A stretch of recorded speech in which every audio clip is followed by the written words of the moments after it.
Good morning. This is Scott at the National Weather Service office in Norman, Oklahoma. Thought we'd do a quick update on the severe weather potential for later tomorrow, which will be October 26th. But this is an update here, 11 o'clock on October 25th about tomorrow's severe weather. So what we're anticipating and what we're looking at for tomorrow is a fairly active late afternoon and evening and overnight across the area. We anticipate that storms will develop late in the afternoon and early evening across western Oklahoma, and there's an enhanced risk across much of the western half of Oklahoma, and we do anticipate that we will see initially some discrete storms that will be able to produce some very large hail and some fairly strong winds, as well as a low tornado risk as storms move east throughout the evening. We expect them to congeal into a line or a broken line of storms as they move towards the Oklahoma City area and on eastward overnight.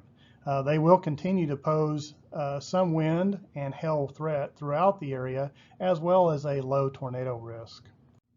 And here is the tornado risk that we've been talking about. We do have a low risk across western portions of Oklahoma, with a very low risk as storms move into the central portions of the state later in the evening.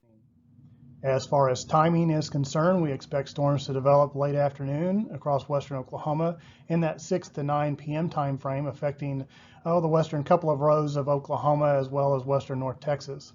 From mid-evening through midnight or 1 a.m., storms are expected to approach the I-35 corridor before moving eastward through portions of eastern and southeastern Oklahoma after midnight.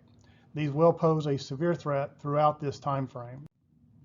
Rain chances are high as we go through the overnight hours, especially as we get into the eastern two-thirds of Oklahoma and the I-35 corridor. Really high chances of rain. Things should remain fairly progressive and moving fairly quickly, so there will be some heavy rainfall, but it should move quick enough that flooding rainfall is not anticipated at this time. So today's the day to get ready for this severe weather that we are anticipating tomorrow night. So if you have to, get the flashlights ready with some batteries, make sure your weather radios are programmed, always stay up to date with your local weather. Check back frequently as things will change as we get closer to the event. And always be aware of what your family's plans are and be aware of your pets too and what you're going to do with them.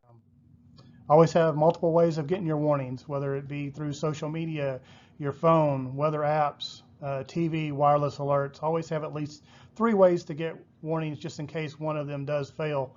You'll have multiple ways of getting information. Again, this is the Weather Service in Norman with the latest updates. You can always get in touch with us at this phone number or our email address, and keep up to date on our website at weather.gov/Norman. Again, everybody be prepared for tomorrow night as severe weather is anticipated.